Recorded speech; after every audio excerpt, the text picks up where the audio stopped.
जगत में प्रत्येक व्यक्ति को किसी ना किसी प्रकार की निर्बलता अवश्य होती। जैसे कोई बहुत तेजी से दौड़ नहीं पाता तो कोई अधिक भार नहीं उठा पाता, कोई असाध्य रोग से पीड़ित रहता है तो कोई पढ़े हुए पाठों को स्मरण में नहीं रख पाता। ऐसे अनेकों उदाहरण और भी हैं।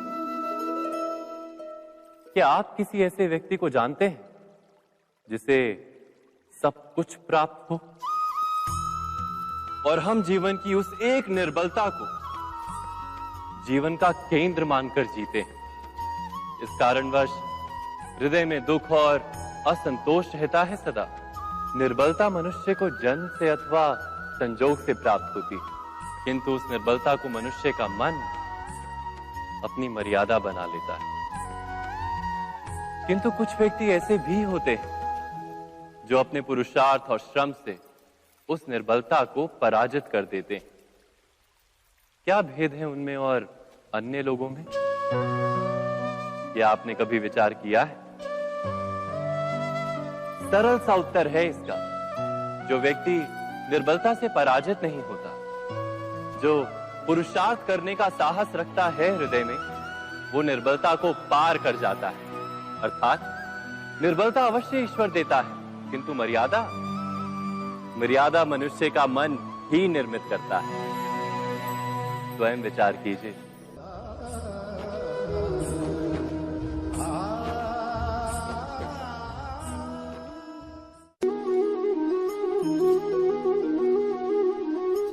भविष्य का दूसरा नाम है संघर्ष।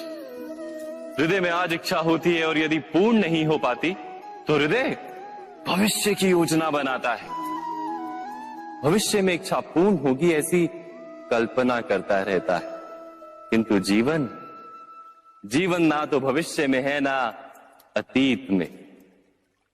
जीवन तो इस क्षण का नाम, अर्थात इस क्षण का अनुभव ही जीवन का अनुभव। पर हम ये जानते हुए भी इतना सा सत्य समझ नहीं पाते। या तो हम बीते हुए समय के स्मरणों को घेर कर बैठे रहते, या फिर आने वाले समय के लिए हम योजनाएं बनाते रहते हैं और जीवन जीवन बीत जाता है। एक सत्य यदि हम हृदय में उतार लें कि ना हम भविष्य देख सकते हैं, ना ही भविष्य निर्मित कर सकते हैं, हम तो केवल धैर्य और साहस के साथ भविष्य को आलिंगन दे सकते हैं, स्वागत कर सकते हैं भविष्य का। तो क्या जीवन का हर पल जीवन से नहीं भर जाएगा? स्वयं विचार कीजिए।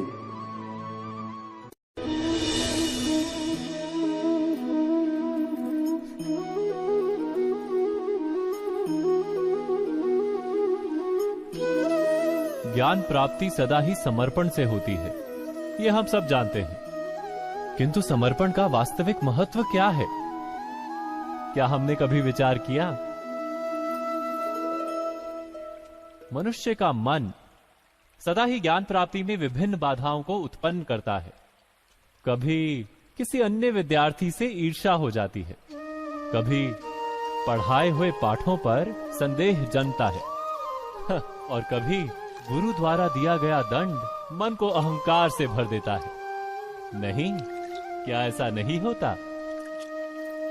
न जाने कैसे कैसे विचार मन को भटकाते हैं और मन की इसी अयोग्य स्थिति के कारण हम ज्ञान प्राप्त नहीं कर पाते।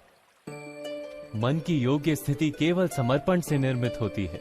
समर्पण मनुष्य के अहंकार का नाश करता है। ईर्ष्या, महत्वाकांक्षा आदि भावनाओं को दूर कर हृदय को शांत करता है और मन को एकाग्र करता है। वास्तव में ईश्वर की सृष्टि में ना ज्ञान की मर्यादा है, ना ज्ञानियों की। गुरु दत्तात्रेय ने तो गाय और श्वान से भी ज्ञान प्राप्त कर लिया था। अर्थात विषय ब्रह्म ज्ञान का हो या जीवन के ज्ञान का या गुरुकुल में प्राप्त होने वाले ज्ञान का, उसकी प्राप्ति के लिए गुरु से अधिक महत्व है उस गुरु के प्रति हमारा समर्पण। क्या ये सत्य नहीं?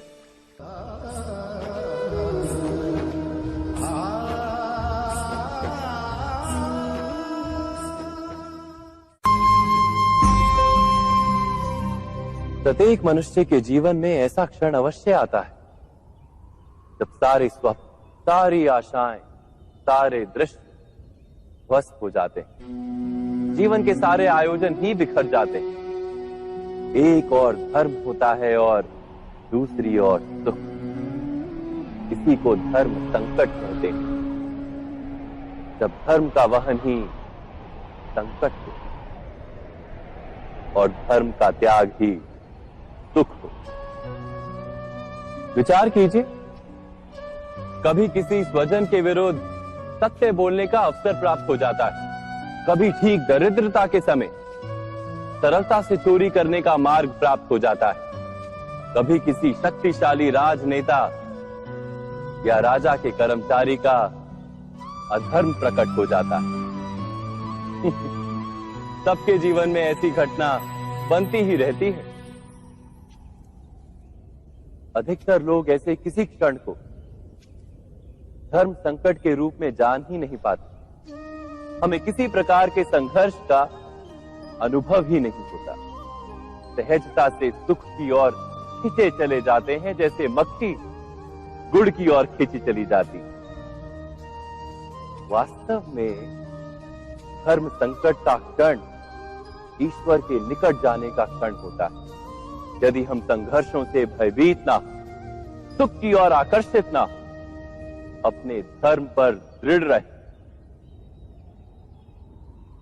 तो ईश्वर का साक्षात्कार दूर नहीं।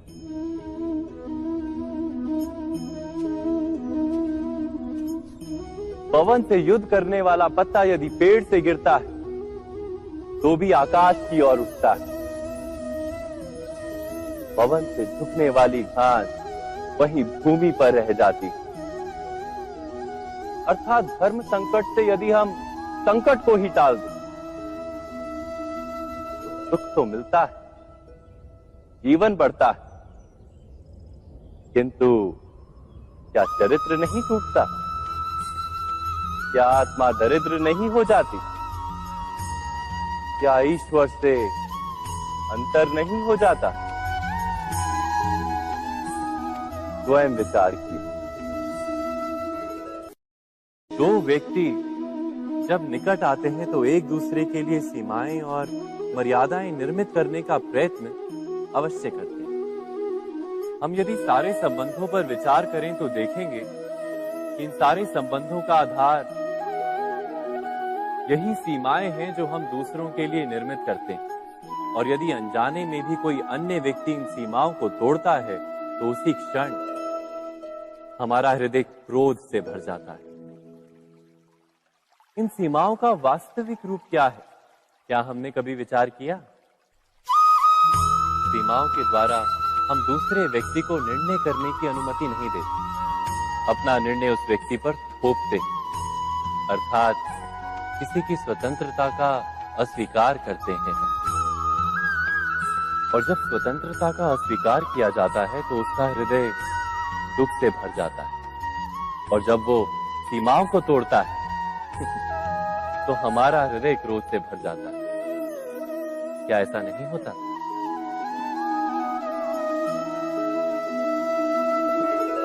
पर यदि एक दूसरे की स्वतंत्रता का सम्मान किया जाए तो किसी मर्यादाओं या सीमाओं की आवश्यकता ही नहीं होती।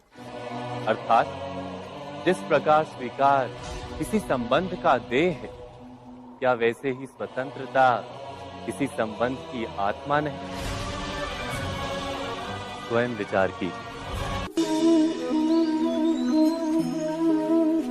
सबके जीवन में ऐसा प्रसंग अवश्य आता है कि सत्य कहने का निश्चय होता है हृदय में, किंतु मुख से सत्य निकल नहीं पाता। कोई भय मन को घेर लेता है। किसी घटना अथवा प्रसंग के बारे में बात करना या फिर स्वयं से कोई भूल हो जाए उसके बारे में कुछ बोलना, क्या ये सत्य है? नहीं, ये तो केवल तथ्य है। अर्थात जैसा हुआ था वैसा केवल बोल देना सामान्य सी बात है।